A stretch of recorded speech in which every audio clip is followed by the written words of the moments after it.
Everyone, সবাইকে সাদর আমন্ত্রণ জানাচ্ছি আমাদের ম্যানেজমেন্টের প্রথম অ্যাডমিশন টেস্টের লাইভ ক্লাসে। সো এতদিন পর্যন্ত যারা বিজনেস স্টাডিজের ক্লাস নিয়ে প্রশ্ন করছিল যে কেন এতদিন পর্যন্ত ক্লাস দেওয়া হলো না, এটা সম্পূর্ণ দায়ভার আমার, বিকজ আমার নিজের পরীক্ষা ছিল, যে কারণে এতদিন আসতে পারিনি। তো যারা লাইভ ক্লাসে অলরেডি উপস্থিত আছো তারা একটু তাদের বন্ধুদেরকে মনে করে ট্যাগ করে দাও আর ভিডিওটা শেয়ার করে দাও, তাতে করে তারা জলদি চলে আসতে পারবে। আর আরেকটু বলে নিই যে আমরা যেটা আজকে অ্যাডমিশন টেস্ট নিয়ে কথা বলবো। সো অ্যাডমিশন টেস্ট নিয়ে যার যেখানে পরীক্ষা দিতে ইচ্ছুক তোমরা সেটা একটু আমাকে কমেন্ট সেকশনে অবশ্যই মেনশন করে দাও, তাতে করে আমি বুঝতে পারবো যে তোমার প্রিপারেশনটা ঠিক কিরকম হওয়া উচিত।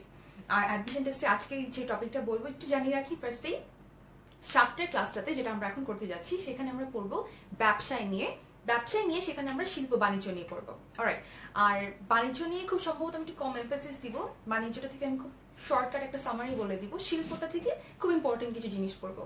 আর নেক্সট ক্লাসে অর্থাৎ 9টার ক্লাসে আমরা পড়তে যাচ্ছি অংশীদারি কারবার নিয়ে।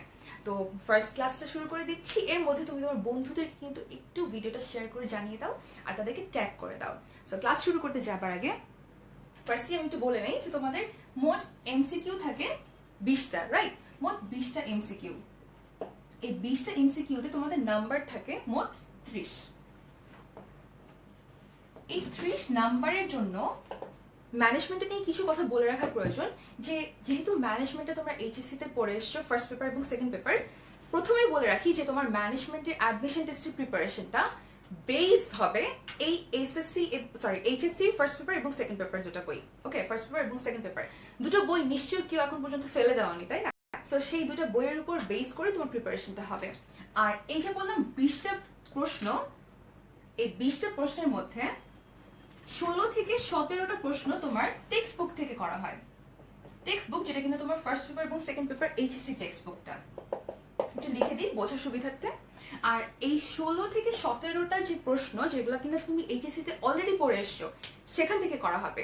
তাহলে ডিফারেন্সটা কি? তাহলে অ্যাডমিশন টেস্টের সাথে আমার এইচএসসি ডিফারেন্সটা হচ্ছে আমাকে অ্যাডমিশন টেস্টে একটু ট্রিকি কোশ্চেন করা হবে। খেয়াল করো, কনসেপ্টটা তুমি জানো, তুমি এর আগে পড়ে এসছো, তুমি এইচএসসি তে অনেক বড় বড় কোয়েশ্চেন অ্যান্সার করে এসছো, তুমি এমসিকিউ ইভেন দাগিয়ে এসছো, কিন্তু ডিফারেন্স হচ্ছে তোমাকে এই 16-17টা প্রশ্ন একটু ট্রিকি করে করা হবে। নেক্সট হচ্ছে এই যে 16 থেকে 17টা প্রশ্ন যেটা তুমি কমন পাচ্ছ তোমার এইচএসসি থেকে, এর মধ্যে 8 থেকে 10টা, বলে 8 লিখে ফেলছিলাম, 8 থেকে 10টা প্রশ্ন তোমার কমন পড়বে প্রিভিয়াস ইয়ার থেকে।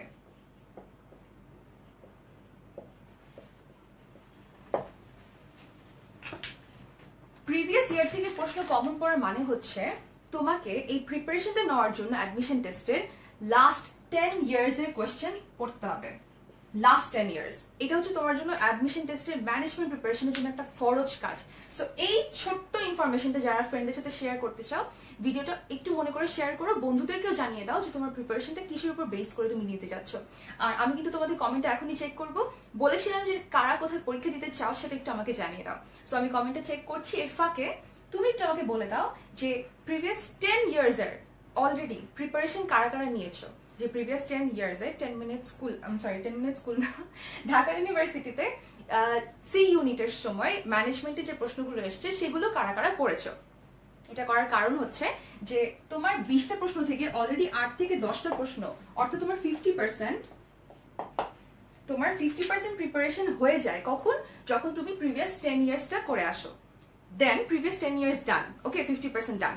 এই 50% করার পর তোমাকে যেটা করতে হবে সেটা হচ্ছে তোমাকে এই 16 থেকে 17টা প্রশ্ন পারার জন্য জাস্ট তোমার এইচএসসির বইটাতে গো থ্রু করতে হবে। আর এর পরের প্রিপারেশনটা নেওয়ার জন্য তো লাইভ ক্লাসে আজকে আমরা আছি। তো এখন চলে যাচ্ছি, তোমাদের কমেন্টগুলো একটু চেক করে নিই। আচ্ছা, ঢাকা ইউনিভার্সিটি তো অনেকে দেখতে পাচ্ছি, Dhaka university C unit.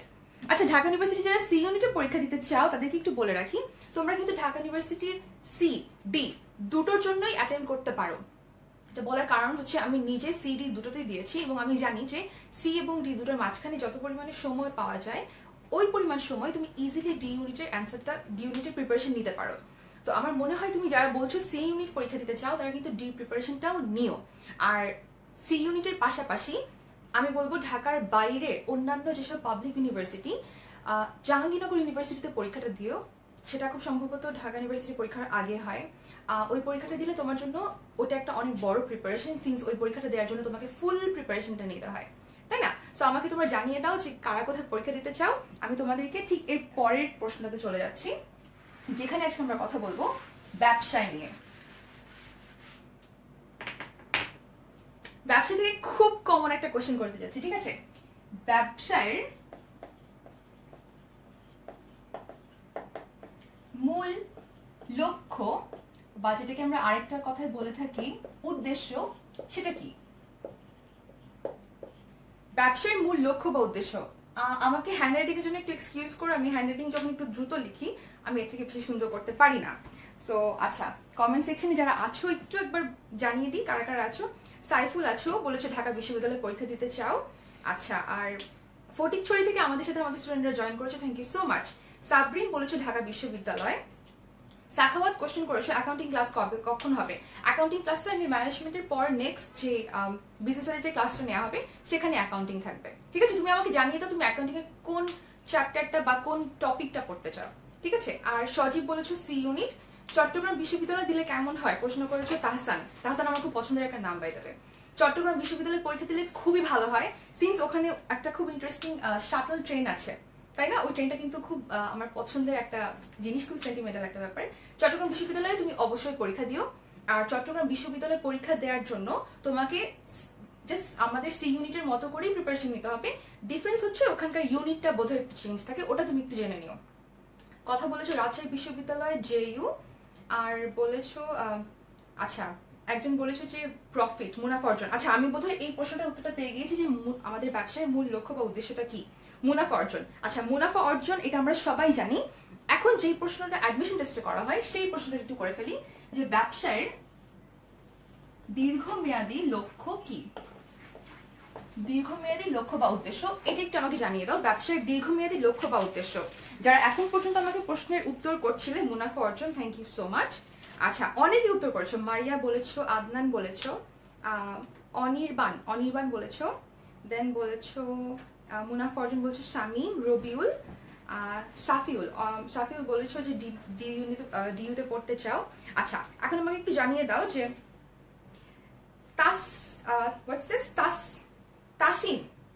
Tasin আমাকে ফার্স্ট রাইট অ্যান্সারটা করেছো ওয়েলথ ম্যাক্সিমাইজেশন। আরো অ্যান্সার করেছো তোহা এবং তাসিন দুজনকে অনেক অনেক থ্যাঙ্কস যে ওয়েলথ ম্যাক্সিমাইজেশন ইংলিশে বলেছো, thank you so much. Wealth maximisation যাকে কিনা আমরা বলে থাকি সম্পদ সর্বাধিকরণ। আচ্ছা, এখন যারা আমাকে রাইট অ্যান্সারটা করে দিতে পারোনি কিংবা সময় নিয়েছো তাদেরকে একটু জানিয়ে দিই, তোমাকে না এই প্রশ্নটা মুখস্থ করার কোনো দরকার নাই। প্রশ্নটা কেন মুখস্থ করতে হবে না সেটা একটু বলে দিই, একটু এক্সপ্লেন করে দিই যে ব্যবসার মূল লক্ষ্য যেটা কিনা মুনাফা, সেটা কিভাবে সম্পদে রূপান্তর করা হয়। খেয়াল করে দেখো, আমরা সবাই জানি যে মুনাফা হচ্ছে আমার যেটা রেভিনিউ হয়, আমার যেটা আয় হয় একটা নির্দিষ্ট সময় শেষে, যেটা কিনা আমার বিক্রয় মূল্য হয়। সেই বিক্রয় মূল্য থেকে তুমি কি বাদ দাও? খরচ। তার মানে আমি আমার আয় থেকে আমার খরচ বাদ দিলে যেটা থাকে সেটা হচ্ছে আমার মুনাফা। মনে করো তোমার এই বছর 10,000 টাকা আয় হলো, তোমার এবছর এই 10,000 টাকা আয় করার জন্য, অর্থাৎ 10,000 টাকার বিক্রয় মূল্যটাকে সেল করার জন্য, প্রোডাক্ট সেল করার জন্য খরচ করতে হয়েছে 9,000 টাকা। তাহলে এই 1,000 টাকা আমার এই বছরের প্রফিট, যেটা কিনা মুনাফা, যেটা কিনা আমার মূল লক্ষ্য ছিল। তাহলে আমি কি করব? আমার যখন এই 1,000 টাকাটা এক্সট্রা হয়, এই 1,000 টাকাটা আমি আমার ব্যবসায় গিয়ে ইনভেস্ট করব, তাই না? আমি বলবো যে আমার ব্যবসাটা আরো বড় হোক, আমার ব্যবসায়ের পরিধিটা আরো বাড়ুক, আমার ব্যবসাটা আরো এক্সপ্যান্ড করুক। আচ্ছা, ব্যবসাটা যখন এক্সপ্যান্ড করলো, যারা আমার সাথে কমেন্টে আছো তাদের যদি কোনো কোয়েশ্চেন থাকে একটু জেনে নিই। সম্পদ সর্বাধিকরণ বলেছিলে সজীব, সম্পদ সর্বাধিকরণ বলেছিলে তাবাসসুম। আচ্ছা, সুন্দর করে একটা অ্যান্সার দিয়েছো, আমার খুব পছন্দ হয়েছে। মাজারুল বলেছো যে to maximise the stakeholders wealth. Exactly, স্টেক হোল্ডারের ওয়েলথ ম্যাক্সিমাইজেশনটাই আমাদের ব্যবসায়ের দীর্ঘমেয়াদী লক্ষ্য। আচ্ছা, আমি একটু বলে দিই যে সম্পদ সর্বাধিকরণের ব্যাপারটা এক্স্যাক্টলি কিভাবে হচ্ছে। যখনই 1,000 টাকা তুমি পরবর্তী বছর ব্যবসায় বিনিয়োগ করছো, ইনভেস্ট করছো, তখন পরের বছর, তার মানে পরের বছর তোমার নিশ্চয়ই আয়ের পরিমাণটা 1,000 টাকা বেড়ে যাচ্ছে। তার মানে তোমার পরের বছর নিশ্চয়ই খরচটাও বেড়ে গিয়েছিল। তার মানে নেক্সট ইয়ার আবার তোমার 1000 টাকা মুনাফা। এই 1000 টাকার মুনাফাটা তুমি আবার গিয়ে ইনভেস্ট করছো। প্রত্যেক বছর যখন তোমার এই কাজটা রিপিটেডলি করা হচ্ছে, একটু মুছে একটু দেখাই, এই কাজটা রিপিটেডলি করার ফলে যখন কিনা তোমার ব্যবসার আকারটা বাড়তে থাকবে, প্রথমে কত ছিল, তুমি 1000 টাকা এক্সট্রা করলে, ধরে নিলাম এই স্টেটে আমার ব্যবসার ক্ষেত্রে একটা খুব কমন ইকুয়েশন যেটা আমরা সবাই জানি, যে ব্যবসার আকার বলতে আমরা বুঝি A=L প্লাস ওই, এটা বলতে আমরা সাধারণ অর্থে বুঝে থাকি ব্যবসার আকার। কেন করি? সিন্স দুটো পক্ষ মিলে যেতে হবে। সম্পদ দায় প্লাস ওনার্স ইকুইটি। সেই সম্পদ দায় প্লাস ওনার্স ইকুইটি করতে গিয়ে দেখলাম আমার ব্যবসায় সম্পদের পরিমাণ ছিল 10,000 টাকা, তাই না? যেই ইনিশিয়াল 10,000 টাকাটার সাথে আমি নতুন করে অ্যাড করেছিলাম। তাহলে আমার পরবর্তী বছর গিয়ে যখন 10,000 টাকাটা আস্তে করে আমার বদলে গিয়ে 11,000 টাকা হয়ে গেল, তার মানে আমার ব্যবসায়ের পরিধিটা বেড়ে গেল, তার মানে আমার ব্যবসায়ের আকার বেড়ে গেল, তার মানে আমার সম্পদ বেড়ে গেল। এই যে অ্যাসেটটা বেড়ে গেল, এই কারণেই বলা হয় ব্যবসায়ের দীর্ঘমেয়াদী লক্ষ্য মুনাফা অর্জন না, বরং সম্পদ সর্বাধিকরণ। এবং মুনাফা অর্জনটাও সত্যি। কেন সত্যি? বিকজ এই মুনাফাটা নিয়েই তো তুমি যোগ করছো। যেহেতু একটা বছরের মুনাফাটা পরবর্তী বছর গিয়ে তুমি ইনভেস্ট করতে পারো, দ্যাটস ওয়াই এটা দীর্ঘমেয়াদী, তার মানে একটা হিসাবকালের বেশি। এ কারণে এটা দীর্ঘমেয়াদী লক্ষ্য, যেটা কিনা সম্পদ সর্বাধিকরণ। আশা করব এই কথাটা জানার পর তোমার একটু কমেন্টগুলো চেক করে নিই। এটা জানার পর আমার মনে হয় না যে এটা নিয়ে কারো মুখস্থ করার কোনো প্রয়োজন হবে। আমরা মুখস্থ করব, কিছু কিছু জিনিস আমরা মুখস্থ করব। যেমন যখন বললাম যে প্রিভিয়াস 10 ইয়ার্স এর কোয়েশ্চেন তুমি পড়বে, তুমি এগুলো মুখস্থ করো। মুখস্থ করার পর নিজে বসে একটু চিন্তা করো, আর আমাকে কমেন্ট সেকশনে অবশ্যই জানিও। আচ্ছা, সাফিউল বলেছো যে আপু আমি জানতাম না যে আজকে ম্যানেজমেন্ট ক্লাস হবে। অলরাইট, এখন যেহেতু জানতে পারছো, সো বন্ধুদেরকেও নিয়ে এসো, তাদেরকে সাথে করে প্রিপারেশনটা নাও। আশা করি পরবর্তী ক্লাসগুলোতে তোমাদেরকে যখন পোস্ট করা হবে, সেগুলো আরো বেশি বেশি করে ভাইরাল করে দেওয়া হবে, যাতে তোমার বন্ধুরাও জানতে পারে যে আজকে ম্যানেজমেন্ট ক্লাস হচ্ছে, কিংবা যে কোনো ক্লাস হচ্ছে। সো এটা ছিল ব্যবসায়ের দীর্ঘমেয়াদী লক্ষ্য কেন মুনাফা না বরং সম্পদ সর্বাধিকরণ, এটা। তাহলে এখন আমরা আমাদের পরবর্তী টপিকে চলে যাই। পরবর্তী টপিকে যাওয়ার আগে তোমাদের কাছে একটা ছোট্ট প্রশ্ন আছে। ব্যবসায় কি এটা তুমি জানো? ব্যবসায় করতে গেলে মুনাফা অর্জন করতে হবে, এটাও তুমি জানো। আমাকে ঝটপট এই প্রশ্নটা একটু অ্যান্সার করে দাও। খুবই সিম্পল একটা কোয়েশ্চেন, বাট যেটা বলেছিলাম তোমাকে একটু ট্রিকি কোয়েশ্চেন করা হবে। অ্যাডমিশন টেস্ট দিতে যাচ্ছ, ঢাকা ইউনিভার্সিটিতে পড়তে যাচ্ছ বলে কথা, তাই না? সো তোমাকে একটু ট্রিকি কোয়েশ্চেন করা হবে। আশা করব একটু চিন্তা করলে তুমি এটা অ্যান্সারটা খুব ইজিলি করে দিতে পারবে। সিম্পল কোয়েশ্চেন, আমি তোমাদেরকে একটু বলে দিই। নিম্নের কোনটি ব্যবসায় নয়? এটা কিন্তু খুবই সিম্পল একটা কোয়েশ্চেন, এটা কিন্তু খুব কঠিন কিছু না। দেখো, জাস্ট জিজ্ঞেস করেছি নিম্নের কোনটা ব্যবসা না। তো তুমি তো জানো ব্যবসা করতে গেলে কি করতে হয়, কোন কোন কাজটা করলে ব্যবসা হবে, কোনটা করলে ব্যবসা হবে না। চিন্তা করে দেখো, কোকাকোলা উৎপাদন করা, কোকাকোলা বিক্রয় করা, কোকাকোলা ক্রয় করা, কোকাকোলা এর ট্রেডমার্কের খরচ বহন করার মধ্যে কোনটা ব্যবসায় নয়? এখানে যে কোনো একটা অপশন কারেক্ট হবে। আমি ABCD দিয়ে দিয়েছি, তুমি জাস্ট কমেন্ট সেকশনে ABCD এর মধ্যে যেটা তোমার কারেক্ট মনে হবে সেটা আমাকে একটু লিখে দাও। আমি তোমাদেরকে সময় দিচ্ছি। সো আমি এই ফাঁকে একটু কমেন্টটা চেক করে আসি যে কারো কোনো প্রশ্ন আছে কিনা। আচ্ছা, তোহা তোহা বলেছো ডি। আমি রাইট অ্যান্সার পরে বলছি। তোহা বলেছো ডি, শামস ডি, তাসিন বলেছো ডি। আচ্ছা, অনেকে ডি বলছো। আচ্ছা, একটা সি পেয়েছি। হুমায়রা শেখ বলেছো সি, ফারদিন বলেছো সি, সাবরিন এ, অনির্বাণ বলেছো ডি, আরো অনেকে সি বলেছো। শামস আমাকে 3বার সি লিখে পাঠিয়েছে, থ্যাংক ইউ সো মাচ। কারার বলেছো সি। একটু বলেই দিই যে রাইট অ্যান্সারটা কি হবে। রাইট অ্যান্সারটা হবে সি, কোকাকোলা ক্রয় করা। কেন বাকিগুলো রাইট অ্যান্সার হলো না? যারা ডি বলেছো একদম মন খারাপ করো না, এটা তো আর ঢাকা ইউনিভার্সিটি সিনিতে আসে নাই, তাই না? সো একদম চিল করো। বলে দিচ্ছি আমি কেন অন্যগুলো রাইট অ্যান্সার হলো না, যাতে করে আজকের ক্লাসের পর তুমি শিখতে পারো যে কেন কোকাকোলা ক্রয় করাটা একমাত্র আমার ব্যবসার অন্তর্গত নয়। সো বলে দেই, নিম্নের কোনটি ব্যবসায় নয়। এটা জানার জন্য আমি যা যা জিনিস খেয়াল করব সেটা হচ্ছে, ফার্স্টে দেখব লেনদেনের পৌনঃপুনিকতা। লেনদেনের পৌনঃপুনিকতা। যারা ক্লাসে আছো একটু খেয়াল করো। আর আমার হ্যান্ডরাইটিং এর জন্য আমি খুবই সরি, আমি চাইলেও এর থেকে বেশি সুন্দর করে তাড়াতাড়ি লিখতে পারি না, একটু এক্সকিউজ করো। আর একান্তই বুঝতে না পারলে আমাকে কমেন্ট সেকশনে জানিয়ে দিও। আচ্ছা, লেনদেনের পৌনঃপুনিকতা হচ্ছে যখন কোনো একটা কাজ তুমি রিপিটেডলি করো। যখন আমরা অ্যাকাউন্টিং এ বলে থাকি লেনদেন, তখন আমরা বলি না যে লেনদেনের পৌনঃপুনিকতা হতে হবে, রিপিটেডলি করতে হবে কাজটা। যেমন যারা কলম উৎপাদন করে, কলমটা সবাই দেখতে পাচ্ছ, সো যারা কলম উৎপাদন করে তারা কিন্তু রেগুলারলি এটা উৎপাদন করছে, তাই না? প্রতিদিন কাঁচামাল ক্রয় করছে, প্রতিদিন প্রক্রিয়াকরণ করছে, মজুত করছে, প্রতিদিন বিক্রি করছে। কোনো একদিন যদি ওরা এই কাজটা না করে তাহলে কিন্তু সেটা ব্যবসায় হবে না। কেন? সিন্স ওই কাজটা তুমি লেনদেন পৌনঃপুনিকতার জন্য করছো না। খেয়াল করে থাকো, যখন কিনা লেনদেনের পৌনঃপুনিকতার জন্য করা হবে না সেটা ব্যবসায় না। আমি যে এই কলমটা দিয়ে লিখছি, আমি কি এই কলমটার ব্যবসা করছি? না। কেন? বিকজ আমি এই কোয়ালিটিটা ফুলফিল করতে পারি নাই। তার মানে এই কোয়ালিটিটা যখন ফুলফিল করব না তখন সেটা ব্যবসায় হবে না। তার মানে আমি কলম নিয়ে ব্যবসা করছি না। নেক্সট আরো হচ্ছে খুব ইম্পর্টেন্ট, যেটা আমরা কিছুক্ষণ আগে পড়ে এসেছিলাম, মুনাফা অর্জন করা। আমি যখন কোকাকোলা ক্রয় করছি, আচ্ছা আমি রাইট অ্যান্সারটা দাগিয়ে দিই আগে। আমি যখন কোকাকোলা ক্রয় করছি, আমি কি সেখানে মুনাফা অর্জনের জন্য করছি না। আমি কোকাকোলা ক্রয় করছি একটা ফিনিশ গুডস, এই যে একটা কলমের মতো।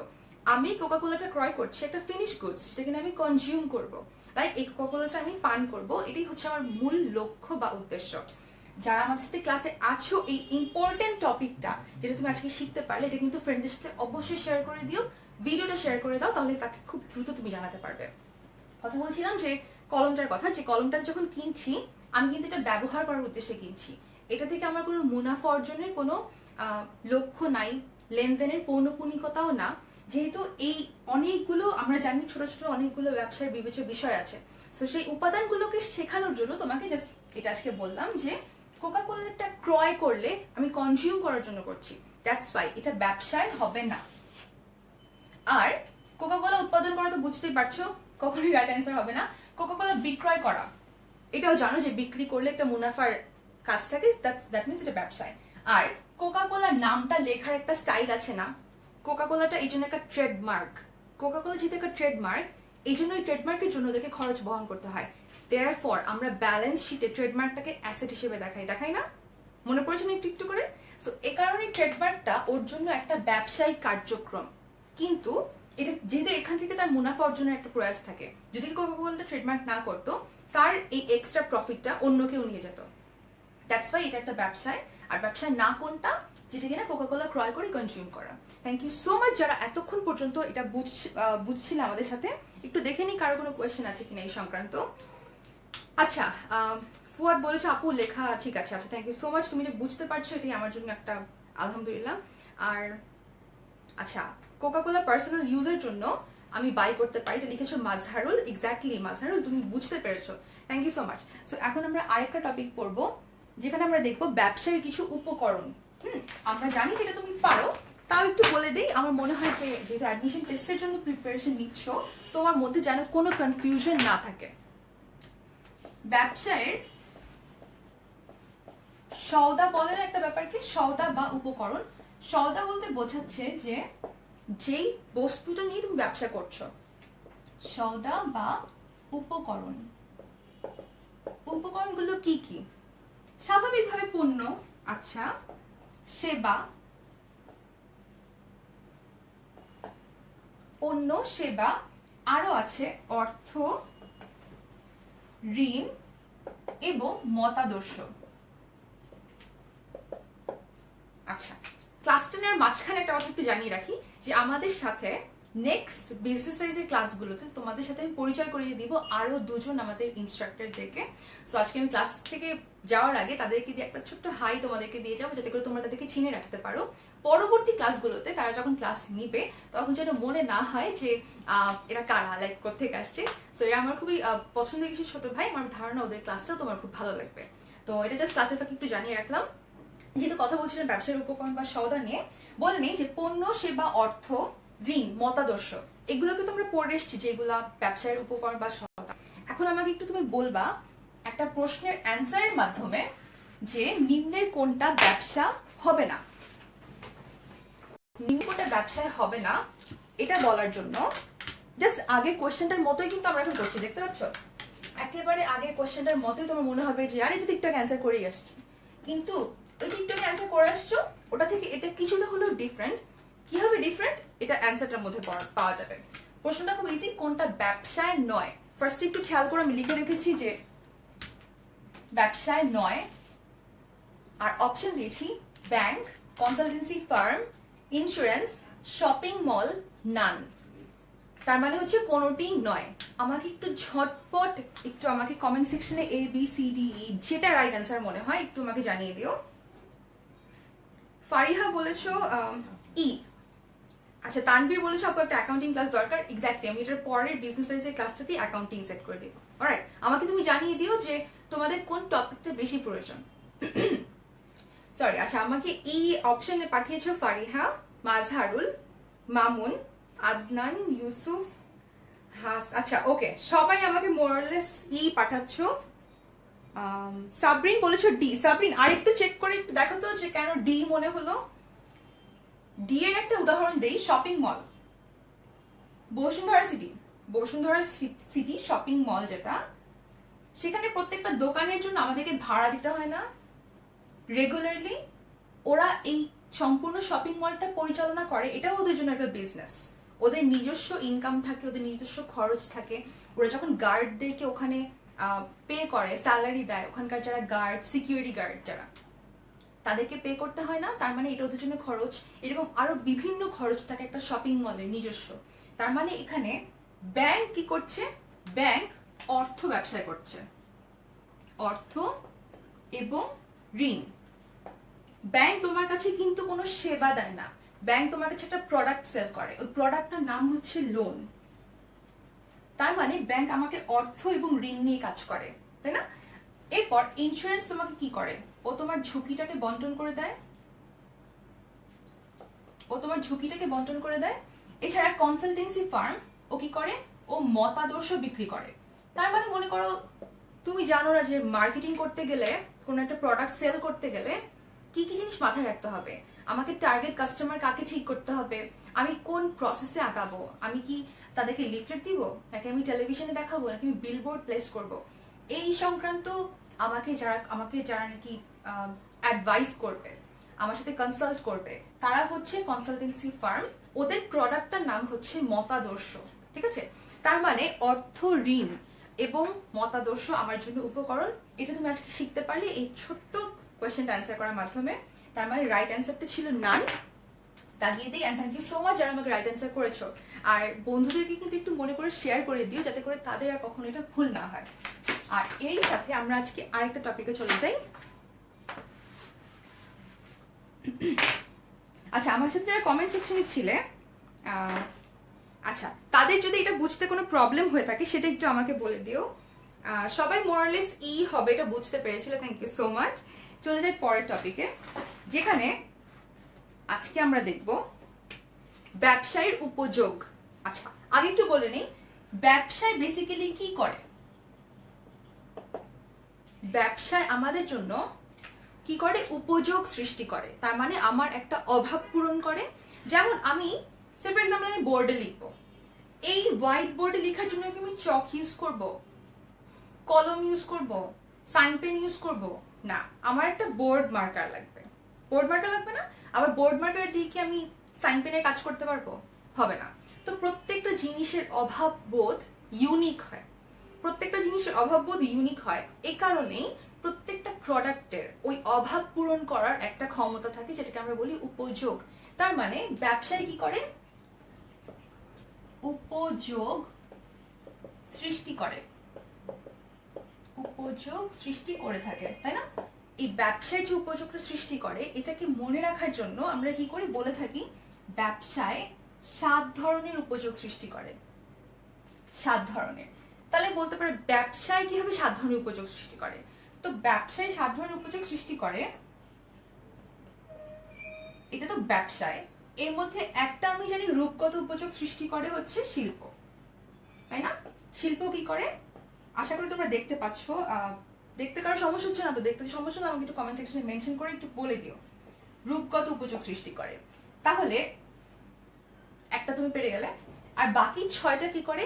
বাকি 6টা আমার জন্য করে থাকে বাণিজ্য। বাণিজ্য কি কি উপযোগিতা সৃষ্টি করে আমি বলছি, তুমি আমার সাথে সাথে কমেন্ট সেকশন লিখে দিতে পারো, কিন্তু তোমার বন্ধুরাও জেনে যেতে পারে যে হ্যাঁ, যে বাণিজ্যের এই 6টা উপযোগ সৃষ্টির ক্ষমতা রয়েছে। প্রথমত হচ্ছে সময়গত উপযোগ সৃষ্টি করে। আমি তো ছোট ছোট করে লিখে দিই।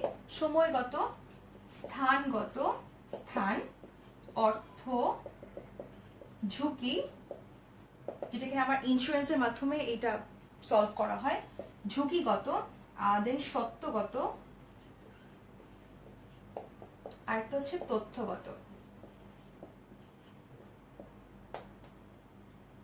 6টা। ওকে, তার মানে বাণিজ্য আমার জন্য 6 ধরনের উপযোগিতা সৃষ্টি করে। ঠিক অপরভাবে এটাকে বলা যায় বাণিজ্য আমার জন্য 6 ধরনের প্রতিবন্ধকতা দূর করে। তার মানে আমার এই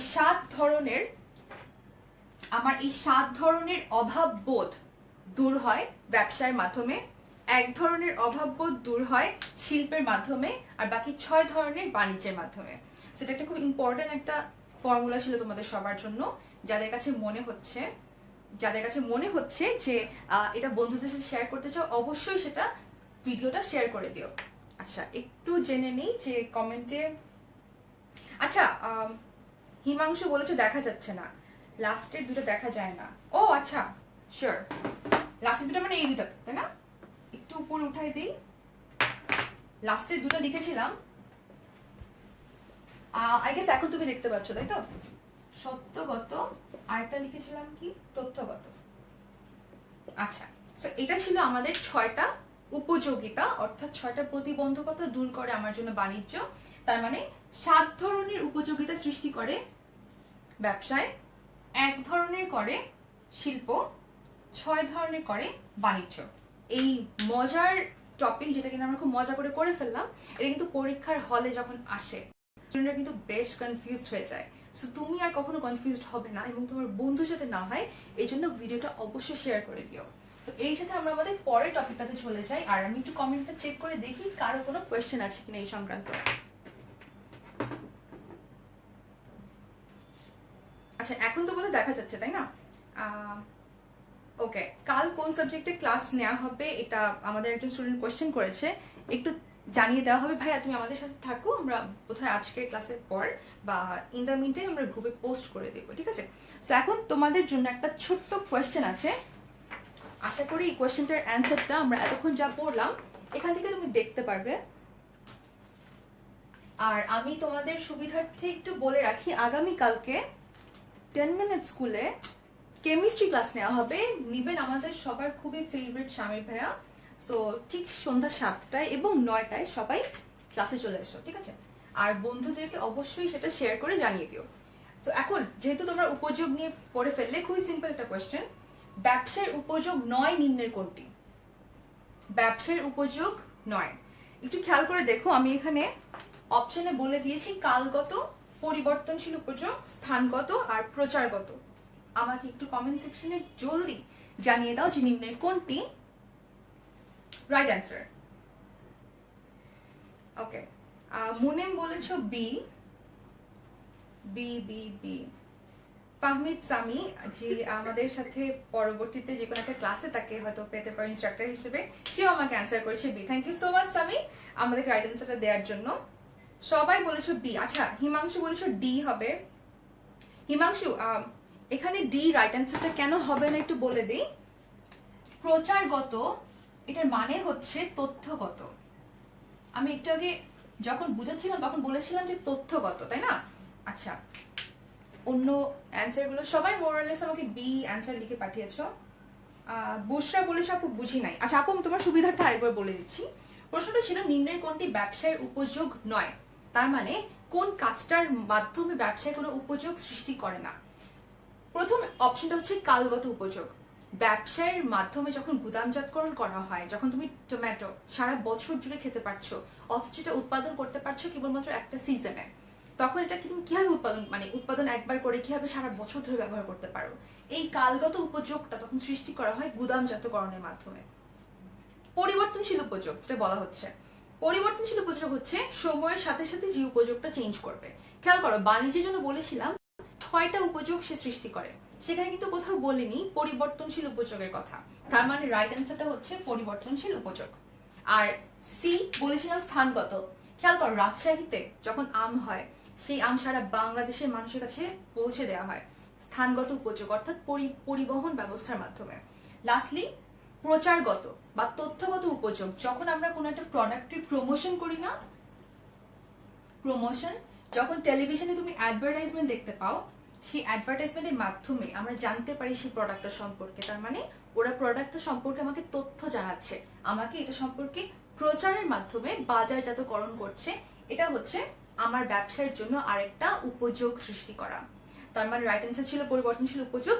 যারা আমাকে রাইট অ্যান্সার দিয়েছো তাদেরকে অনেক থ্যাঙ্কস, আর যারা দিতে পারোনি তারা একেবারেই মন খারাপ করো না, সিন্স আজকের পর এটা নিয়ে তোমার আর কোনো কনফিউশন হবে না।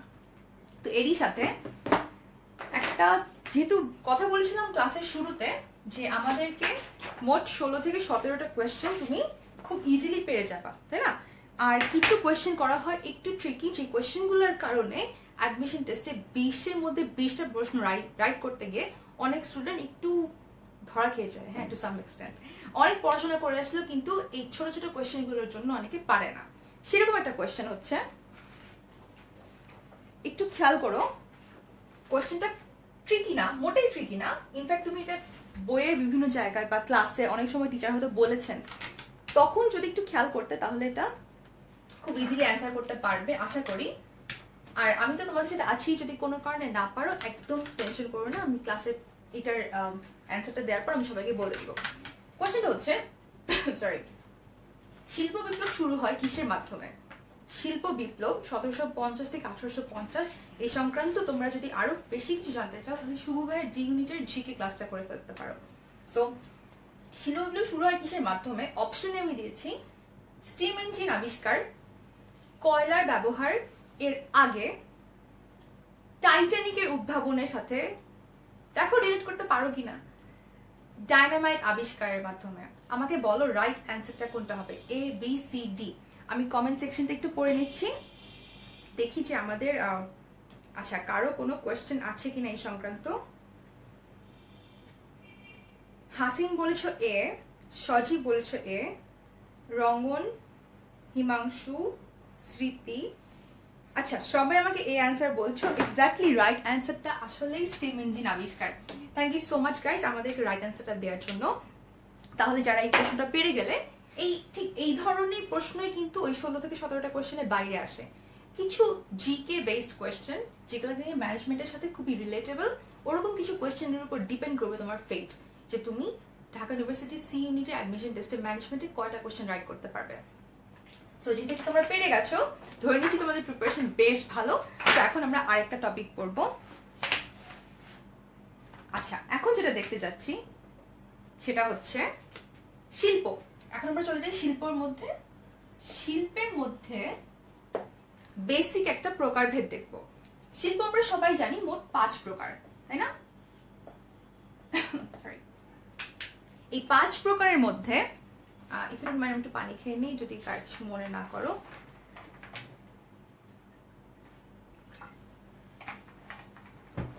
থ্যাংক ইউ সো মাচ আমাদের সাথে ক্লাসে থাকার জন্য।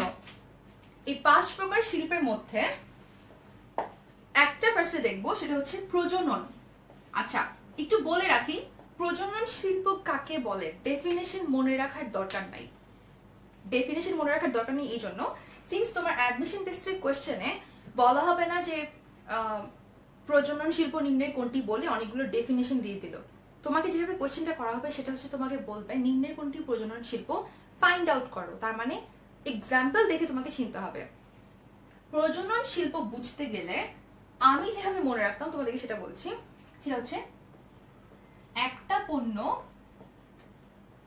ব্যবহার করে একাধিক পণ্য তৈরি করা। একটা পণ্য ব্যবহার করে একাধিক পণ্য তৈরি করা। এক্সাম্পল গুলো একটু বলি, দেখো মেলাতে পারো কিনা। নার্সারি,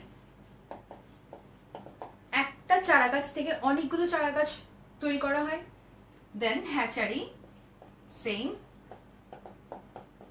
মাছ চাষ, একটা মাছের পোনা থেকে অনেকগুলো মাছের পোনা তৈরি করে তারা, তাই না? প্রজনন শিল্পের মাধ্যমে এটা করা হয়।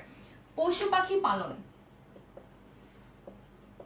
আচ্ছা, তো এই ধরনের ক্ষেত্রে যখন একটা পণ্য ধরে নেওয়া হয়, সেই একটা পণ্যের কনসেপ্ট থেকে প্রজনন শিল্পটা এসছে। সো যেহেতু প্রজনন শিল্পটা পড়ে নিচ্ছি, তার মানে আমাকে একটা ছোট্ট কোয়েশ্চেনের অ্যান্সার এখন করে দিবে। প্রজনন শিল্প থেকে আমি জাস্ট এই লাইনটা এখানে রেখে দিলাম যে একটা পণ্য ব্যবহার করে একাধিক পণ্য তৈরি করা হয়। একটু ঝটপট আমাকে এটা রাইট অ্যান্সারটা বলে দিও যে নিম্নের কোনটি প্রজনন শিল্প। আচ্ছা, এতক্ষণ ধরে আমরা প্রজনন শিল্প পড়ছিলাম, অনেকগুলো এক্সাম্পল দেখলাম। সো একটু ফাইন্ড আউট করো নিম্নের কোনটি এখান থেকে প্রজনন শিল্প হবে। আচ্ছা, আমি এই ফাঁকে তোমাদের কমেন্ট সেকশনটা একটু চেক করে নিই।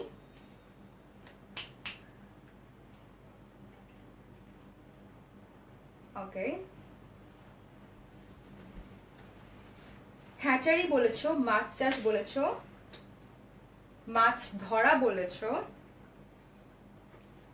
আচ্ছা, শশী বলেছো সি, নিশান বলেছো সি, অভি বলেছো সি, অংশু সি। আচ্ছা, যারা সি অ্যান্সার করেছো thank you so much guys.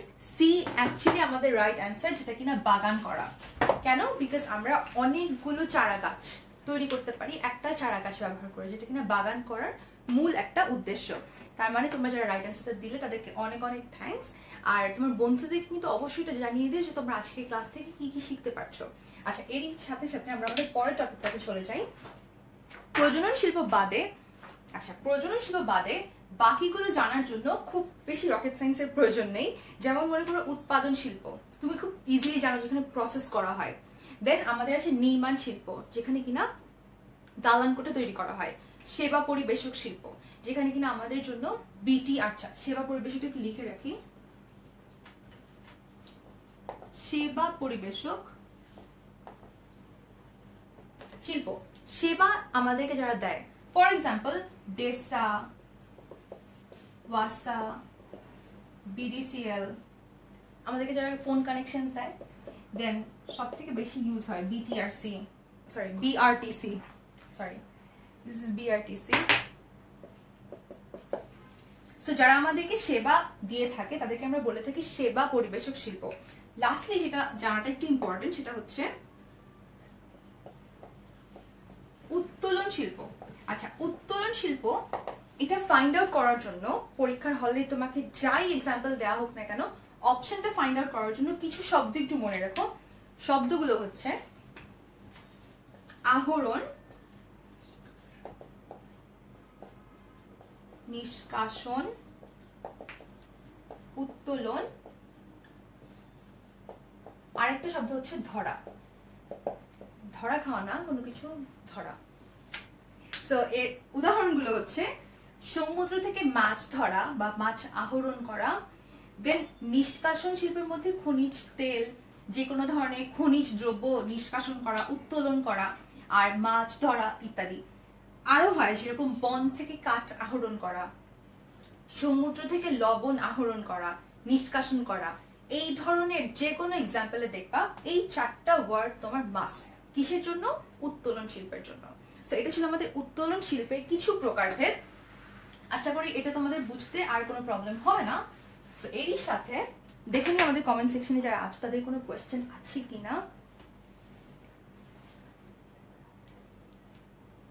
আচ্ছা হ্যাঁ, সংগ্রহ। আচ্ছা, সংগ্রহ লিখেছো মামুন, হ্যাঁ যে তোমার সংগ্রহ বুঝতে কোনো প্রবলেম হয়নি। বিআরটিসি সেবা দেয় না, বিরক্ত দেয় বলেছো। আচ্ছা, বিআরটিসি আমাদেরকে বিরক্ত দেয় না, বিআরটিসি অ্যাকচুয়ালি আমাদেরকে সেবা করার উদ্দেশ্য নিয়ে আসে।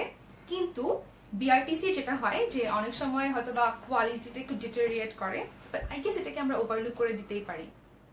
অলরাইট, সো আমাদের ক্লাসের আরেকটা টপিক আছে, সেটা হচ্ছে শিল্পের আরো উৎপাদন শিল্পের প্রকারভেদ। সো আমার মনে হয় যেহেতু আমরা এখন অনেকগুলো টপিক পড়ে ফেললাম, আমি তোমাদেরকে ওভারলোডেড করতে চাই না।